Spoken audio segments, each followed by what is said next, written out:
అద్భుతం. వైద్య చరిత్రలో ఇలాంటి ఘటనలు చాలా అరుదుగా జరుగుతాయి. ఇది చాలా సినిమాల్లో చనిపోయాడనుకున్న వ్యక్తి తిరిగి బతికినప్పుడు వైద్యులు చెప్పే డైలాగ్. ఇప్పుడు ఈక్వెడార్లోనూ ఇలాంటి ఘటనే జరిగింది. ఆసుపత్రిలో చికిత్స పొందుతూ 76 ఏళ్ల వృద్ధురాలు మరణించినట్లు వైద్యులు ధృవీకరించారు. బంధువులు దైవ సన్నిధిలో అంత్యక్రియలు నిర్వహిస్తుండగా ఆ బామ్మ ఒక్కసారిగా శ్వాస తీసుకోవడం ప్రారంభించింది.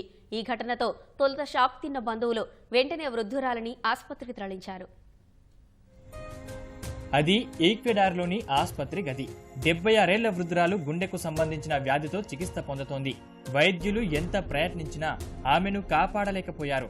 మరణించినట్లు ధృవీకరించారు. ఇంటి పెద్ద మరణంతో కన్నీరు మున్నీరుగా విలపించిన కుటుంబ సభ్యులు ఆమె అంత్యక్రియలకు ఏర్పాట్లు ప్రారంభించారు. వృద్ధురాలిని శవపేటికలో పెట్టి సమాధి చేసేందుకు సిద్ధమయ్యారు.